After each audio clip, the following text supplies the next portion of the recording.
Hi friends, मैं हूं गौरव और एवियन बर्ड फॉर्म में आपका स्वागत है। तो आज हम लोग बात करने वाले हैं जावा फिंच के बारे में। अभी सर्दियों का मौसम चल रहा है तो जावा फिंच का ब्रीडिंग सीजन नहीं है, गर्मी में है, तो उनको रेस्ट में छोड़ दीजिए क्योंकि गर्मी के अराउंड 37 to 38 डिग्री सेल्सियस का टेम्परेचर रहता है, तो वो लोग बहुत अच्छी तरह से ब्रीड कर जाते हैं। ठीक है, 32 डिग्री सेल्सियस के ऊपर से ही वो लोग ब्रीड करना चालू कर देते हैं। तो अभी देख लेते हैं कि मैं अपने जावा फिंच को रेस्टिंग के लिए मैं डाल चुका हूँ। तो रेस्टिंग में भी फिर भी वो लोग ब्रीड ले रहे हैं। क्या कर सकते हैं इसमें। अभी उनको लोगों के लिए मैंने खाना लेके आया था, तो सोचा एक छोटा सा वीडियो बना लूँ, अपडेट दे दूँ आपको जावा फिंचेस के बारे में। तो वीडियो को एंजॉय करते रहिए और सारे के सारे इन्फॉर्मेशन नोट डाउन कीजिए, ये बहुत काम आने वाले हैं। क्योंकि अभी फ्रेंड्स मैं यहाँ पे आ चुका हूँ अपनी जावा की कॉलोनी में। तो यहाँ पे जो जावा का कॉलोनी आपको दिख रहा है, तो इसमें मैंने 3 तरह के जावा फिंचेस एक साथ छोड़े हुए हैं, क्योंकि जितना ज़्यादा टाइप की वैरायटी आप यहाँ पे छोड़ेंगे उतना ही ज़्यादा आपको म्यूटेशन भी देखने को मिल जाएंगे। ठीक है, अभी जावा फिंचेस के बारे में थोड़ा बात कर लेते हैं। ये लोग जो नेटिव है जावा फिंचेस, दरअसल हम लोग देखते हैं कि ये इंडोनेशिया के फिंचेस है। ये थोड़े से जो हम लोगों के नॉर्मली बंगाली फिंच होता है या फिर जो हम लोगों का जावा हम लोग कहते हैं जेब्रा फिंच होता है या फिर स्टार फिंच होता है, उससे बहुत ही बड़ा होता है। तो जावा फिंच के पालने के तौर तरीके में मैं आज कुछ बात करने वाला हूँ। ठीक है, तो ये मेरा जावा फिंच का सेटअप है। यहाँ पे आप लोग देख सकते हैं कि 3 कलर के जावा फिंचेस मैंने छोड़ के रखे हुए हैं। तो इन 3 तरह के जो यहाँ पे मैंने बर्ड्स छोड़े हुए हैं, उसमें एक फॉन कलर का जो आपको दिख रहा होगा, फिर वाइट कलर का जावा है, और जो नेचुरल और वाइट टाइप आता है वो वाला। तो जावा फिंचेस की पहचान इन लोगों के बिग से होती है। इन लोगों का बिग जो है, ये बिग जनरली जो बिग होता है उस बिग में ये लोग क्या करते हैं कि थोड़ा सा इन लोगों का जो बिग होता है नॉर्मल फीचर से ज़्यादा बड़ा होता है। अभी ये वर्ड थोड़ा सा कॉस्टली आता है, क्योंकि वाइट जावा जो है उसका पेयर करीबन 1200 रुपये के आसपास से शुरू हो जाता है। नॉर्मल जावा जो ब्लैक जावा है उसको हम लोग करीबन 900 से 1000 रुपीज़ पेयर के अंदर देख सकते हैं, और जो फॉन जावा है उसका भी 1000 रुपीज़ का आसपास प्राइस है। तो अभी जावा जो है वो एक इंडोनेशिया का बर्ड है। तो आपको पहले इस बर्ड को पालने के लिए देखना पड़ता है कि बर्ड कौन से जोन से आता है। मतलब अगर आपको इस चीज़ का मालूम रहे कि बर्ड कौन से जोन से आता है, वहाँ पे क्या क्या खाने के लिए इन लोगों के पास उपलब्ध है, या फिर आप लोगों को ये वाला चीज़ देखने को मिलता है कि मान लीजिए जो वहाँ का क्लाइमेट कैसा है। देखिए जावा जो है वो इक्वेटोरियल रीजन से बहुत ही पास पड़ता है, तो इस हिसाब से वहाँ का टेम्परेचर थोड़ा हाई रहता है।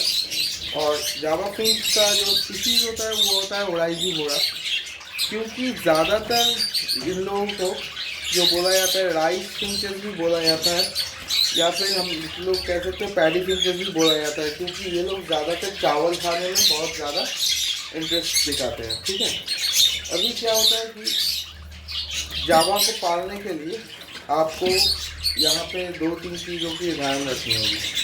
जावा का जो है सेटअप आप सिंगल में भी लगा सकते हैं, कॉलोनी में भी लगा सकते हैं। कॉलोनी में जावा फिंचेस बहुत अच्छा ब्रीडिंग करते हैं, और जो सिंगल है, सिंगल में भी आप जावा को लगा के अच्छा ब्रीडिंग ले सकते हैं उनसे। लेकिन कॉलोनी में क्या होता है कि पॉपुलेशन जो है उसमें आपको क्रॉस म्यूटेशन देखने की मतलब मिल जाता है। तो क्रॉस म्यूटेशन में क्या होता है, नया वेरिएशन आ जाता है बर्ड के अंदर, उसका जो इम्यूनिटी रहता है वो ग्रो कर जाता है। ठीक है, मतलब वो जो इम्यूनिटी रहता है, इम्यूनिटी बहुत ज़्यादा बूस्ट हो जाता है। अभी जो हम लोग जावा फिंचेस के बारे में अभी भी जानेंगे, इन लोगों का अगर इवोल्यूशन देखा जाए तो ये बहुत ही पुराने ज़माने का बर्ड है।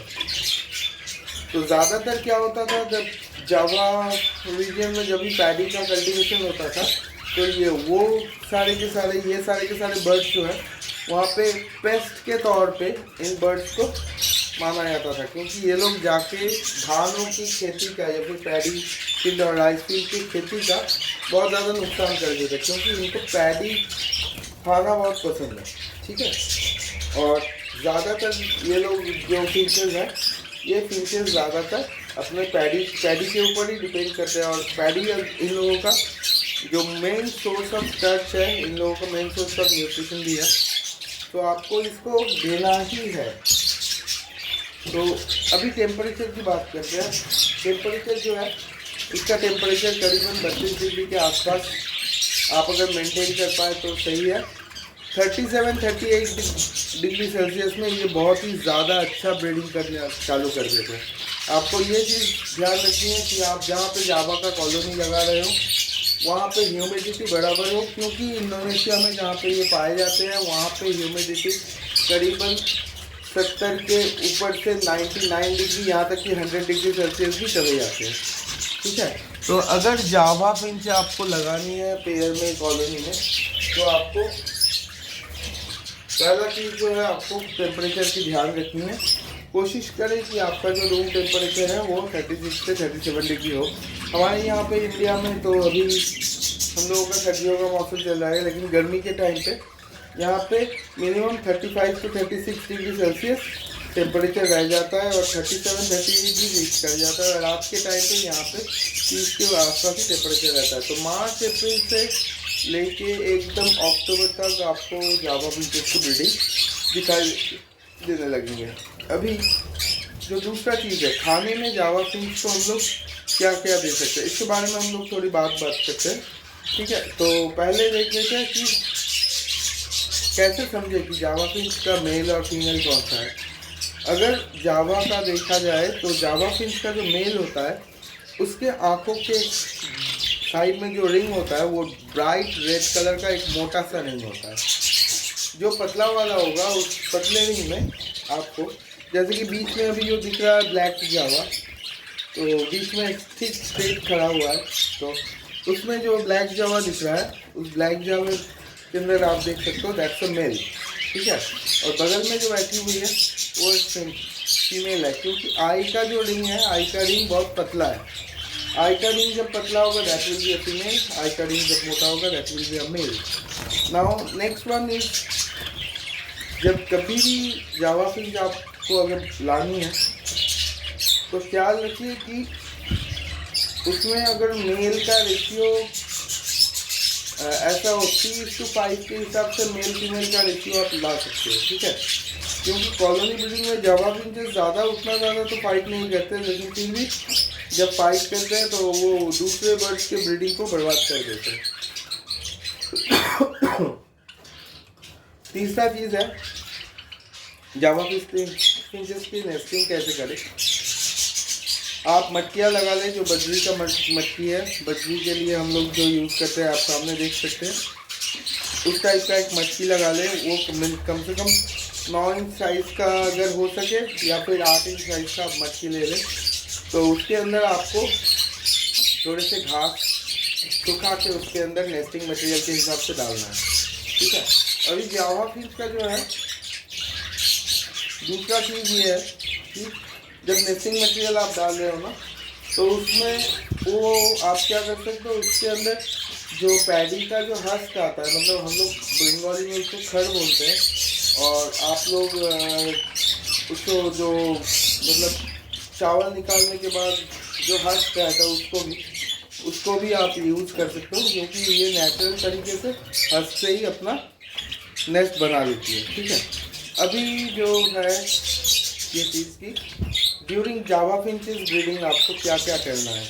आपको जावा फिंच को सॉफ्ट फूड एवरी डे देना है, तो उस हिसाब से आप लोग क्या कर सकते हो, मैंने अपने वीडियो में सोप फीड लिंक डाला हुआ है, कैसे फीड्स को सोप करके हम लोग बर्ड्स को दे सकते हैं, उस हिसाब से आप जावा को आराम से दे सकते हो। तो सोप फीड देने से ये फ़ायदा है, उनका इम्यूनिटी बूस्ट होता है।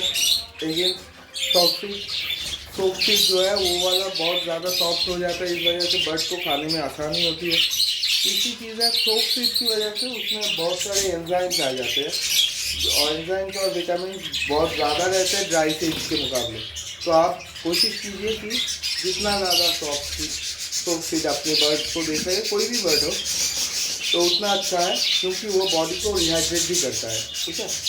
तो नेक्स्ट वन जो है, आपको ये चीज़ याद रखनी है कि अगर जावा फिश से आपको ब्रीडिंग लेनी है तो कोशिश कीजिए कि घर के उसके जावा फिश के उसके रूम के वो फ्लाई जोन बहुत ज़्यादा होनी चाहिए।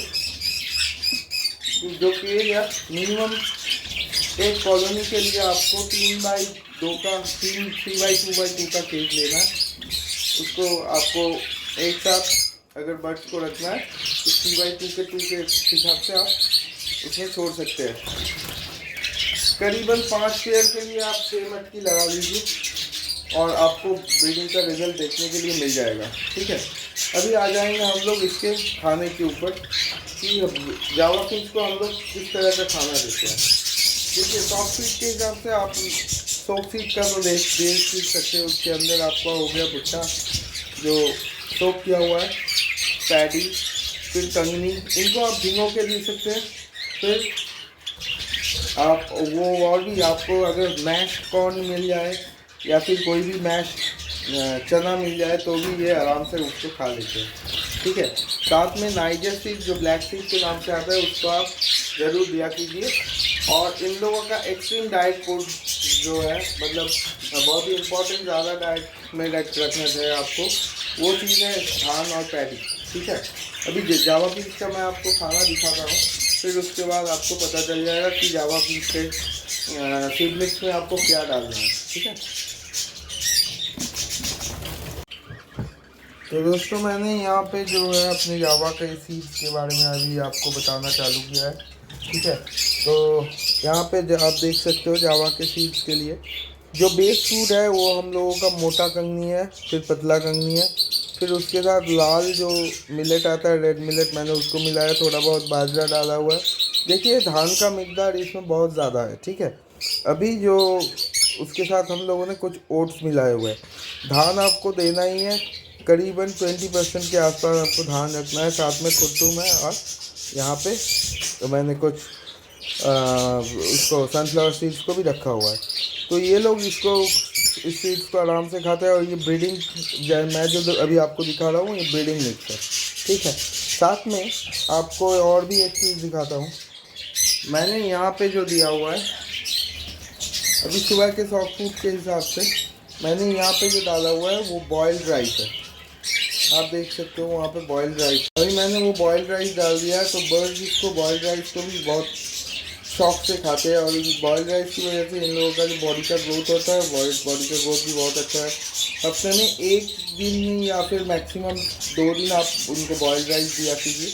और साथ में जो ये सीड मिक्स है हम लोगों का, ये सीड मिक्स आप यूज़ कीजिए। एक चीज़ याद रखिए, जो पानी रहता है बर्ड का, कोई भी बर्ड का पानी हो, आप हर रोज़ पानी को बदला कीजिए।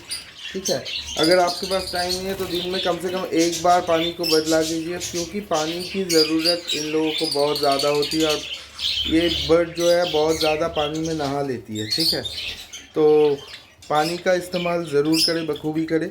और जो सीड मिक्स मैंने दिखाया है आपको, इसके बाद मैं दिखाता हूँ यहाँ पे जो बॉइल्ड राइस है उसमें मैं क्या करता हूँ, सोप सीड भी डाला हुआ था। देखिए, माइलो है, फिर दाल का मिक्स है, फिर यहाँ पे हम लोग देख सकते हैं खुट्टू है, और साथ में ये जो चावल है ना, चावल के दाने भी मैं यहाँ पे डाल के रखता हूँ। ठीक है। और साथ में यहाँ पे मैंने ग्रिट डाला हुआ था। ग्रिट में यहाँ पे क्या होता है कि अंडे के छिलका का ग्रिट बनाया है, उसके अंदर मैंने डाला है जो सी सॉल्ट है कोर्स वाला, उसको डाला हुआ है, या फिर आप पिंक सॉल्ट भी डाल सकते हो।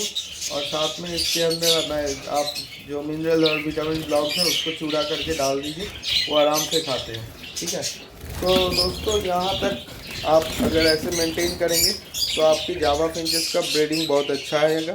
आपको देखने को लिए मिलेगा कि जो फरवरी मार्च महीना है उस महीने से ये लोग ब्रीडिंग चालू कर देंगे और बहुत ही अच्छा ब्रीडिंग आप लोगों को मिलने वाला है। इसके लिए बहुत ही ज़्यादा इम्पॉर्टेंट इन्फॉर्मेशन आगे भी है। मैं आपको इसके एटिमोलॉजी के बारे में भी बताने वाला हूँ, बायोलॉजी के बारे में भी बताने वाला हूँ। तो देखते रहिए, बनते रहिए और चैनल को शेयर, लाइक और सब्सक्राइब भी कीजिए। Thank you.